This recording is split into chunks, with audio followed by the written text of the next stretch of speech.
Cool. Well, people are starting to join, I think so. I just wanted to give a little intro and then we can kick it off. So, for those just joining, my name is Nick Evans. I am a recipe developer and author, and I run the Machismo Food blog. And I also host the series for Harry and David. We are calling this episode the Holiday Preview because, believe it or not, the holidays are just around the corner, which is really crazy. And I'm joined today by Ellen Sorensen, who's the merchandising manager of wine at Harry and David. Hi, Ellen. How you doing? Great. How are you? Doing well. People always say that they're jealous of my job, and I, for once, get to say that I'm jealous of somebody else's job because, I mean, merchandising manager of wine at Harry and David, this is like I know. unbelievable. So, That's a pretty dream job for sure. yeah. I cannot Can you complain. talk?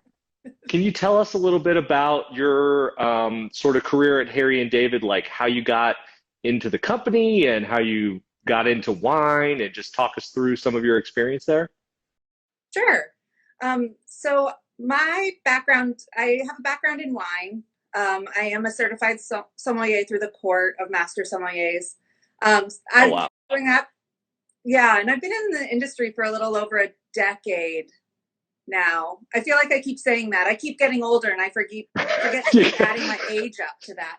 So It's always a decade. Just round to a yeah, decade. It's a fine. decade Yeah. sounds good. Yeah. Um, Yeah. and I was down in Napa and studying there, worked at a few places down there, and then moved up to Southern Oregon with this great Oh, wow. wine region that's up and coming. And then I took a little step away from wine by joining Harry and David. I was actually on the retail side for a little bit in the Oh, interesting. operations piece. Always loved the merchandising side of it, and this position came open. Who would ever walk away from it? I don't know. And actually, they didn't. They just moved into a director level position. So the manager Oh, I position see. opened up. And Wow. I kind of reached out and said, hi. Hello, I happen to be a sommelier. Yeah, did happen to know. And I came over to the merchandising side for wine about 3.5 years ago and have just been growing and moving along ever since with our assortment and our wine just program in general. That's really awesome. I'm sure there's a lot of quality control that needs to be done there. A lot of tastings. It's a tough job, but someone has to do it. So Yeah, exactly. So we are kicking into the holiday season here, and I was just wondering, is there anything? So how does that look at Harry and David right now? What kind of season are you guys in? Are you harvesting? It seems like, fall is kind of rapidly approaching. So where are you all in that sort of schedule right now? so Harry and David, I always say I think we're always slightly in the holiday season year round, no matter Yeah, what it is. seems that way. I say it's like the movie Elf, where they all like all the elves on Christmas Eve all cheers each other with their shot of milk and like turn around and start making gifts again. So we're so we're always thinking about the holiday, but right now where we are prepping here from the merchandising side, with holiday really ramping up on our gifts, getting our assortment out online. You're starting to see that on our website, so you'll see a lot of different Sure. Christmas gifts coming out. But from the wine perspective and just wine bottle, we are starting harvest. Tomorrow, Okay. actually, we're going to kick off here and bring in some of our first grapes, to Oh, wow. really start the wine season for us. That's great. And so Yeah. I mean, I'm looking at a lot of the bottles, that I have are all from like the 2008 or 2018, 2019 year. Mhm. But then I know sometimes some grapes you want a little newer than that, right? Like some of the white varietals are a little bit newer. Can you talk about the differences there at all? Sure. So with our white wines, and I didn't send that one to you. You have it with our rosé with the 2020. So Yeah. definitely a drink Yes. younger wine. That's the same with our Pinot Gris and our Sauvignon Blanc. So both of those are in the 2020 vintage right now out online. Whites Great. just are nice, light, and crisp. Those wines we don't do oak on. It's just stainless steel. They're meant to be bright. They're meant to be fresh and crisp, and they're definitely a drink now. Drink them now. Wine. Yeah. Love our it. Chardonnay does I'm like, tend to be, I might drink it right now, actually. I might drink it right now. I'm surprised you still have them sitting around. You know, you had 48 hours with them, right? And you still have them totally. all, so. I had to have something on the table here, otherwise right. they wouldn't let me host. So I had to hold back a little bit on it. So speaking of that, I mean, we are, so yeah, talking about the holidays, and I'm just trying to think through the schedule. So, I think Thanksgiving is probably the first one that comes to mind for most people. And are there specific wines that you see as being very popular around the Thanksgiving table? I mean, people are eating turkey and all that kind of stuff. Is there a few that you would kind of recommend to people to check out on the Harry and David site? Yeah. So I think kind of the staples for me when you think about Thanksgiving are those Burgundian style wines, the Chardonnay, the Pinot Noir, that a bigger white to go with everything. The Pinot Noir just has those nice, there's some nice acid but nice earthy undertones to it as well, that just make it really great with all of the seasonings that go in, stuffing to the cranberry sauce to the turkey. But I will say the one interesting. I don't think ever gets a light shined on it for Thanksgiving, but my favorite that's always on the table is a rosé. I think rosé is probably my hands down favorite Thanksgiving wine.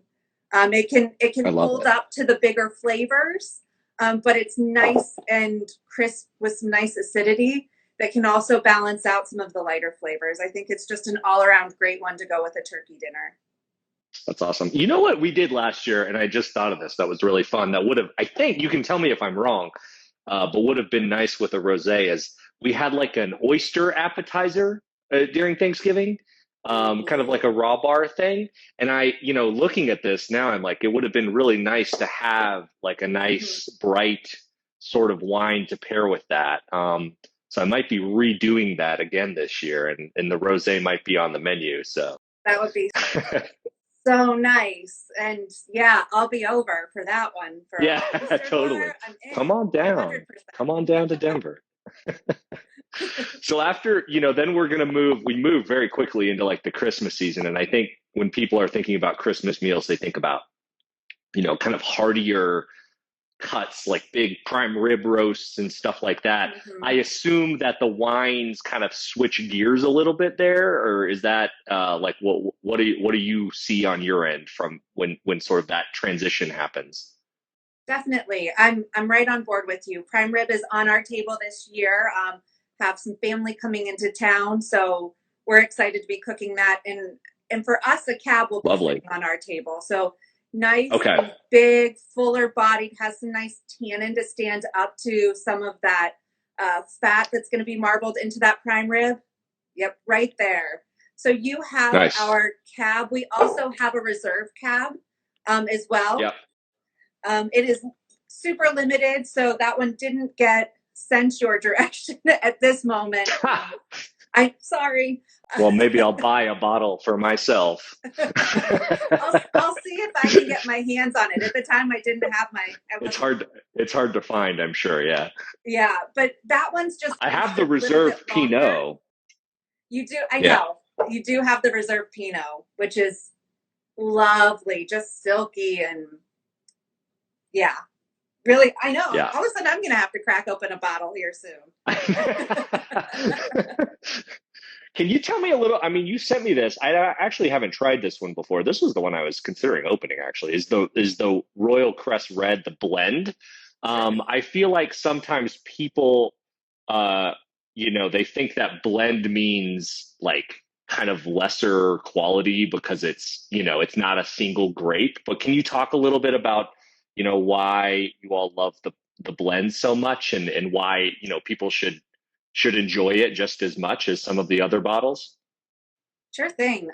Blends are some of my favorite wines. And actually, when you go outside of the US and take France, for example, kind of the mecca of wine, and you look at how French wine labels come out in different areas, and we'll just hone in on Bordeaux because that's the blend that makes up this. But Bordeaux has specific varietals that they can plant and grow. Hmm. So you have your Cab Sauv, your Cab Franc, your Merlot, your Malbec, your Petit Verdot that you can put into this blend and what they can grow and put Bordeaux on the label. So when you see that on the Got it. shelf, you're not actually seeing a varietal. You're seeing a region that will correlate to a blend of grapes. I So see. really what they're doing is they're taking grapes that work well in their soils with the different terrain that they have with the different climates, and they're really blending and layering all of these different flavors of varietals that go well together that enhance each other. So Sure. a lot of times with Yeah. blends you're getting a more complex wine to it because you're pulling in flavors from different varietals. Oh, I love that. Yeah, I never really thought about it that way. It's kind of like a recipe. Like you wouldn't just use like one herb in a recipe. You kind of pull a few different things to kind of build on each other and build flavors. So that's interesting that it's kind of a similar process. So that's really cool. I would recommend people, check out this blend if you're on the Harry and David site. Add one to your cart. I think it's a good one. Um, so speaking about the holidays, I think I always try if I'm going over to somebody's house to like bring something, kind of like a gift. Can you talk a little bit about what Harry and David has this year in like the gift department as far as wines go? I know you all are always super creative about packaging different things together to kind of bring over and make some fun gifts for people. Can you tell us a little bit about what's in store there?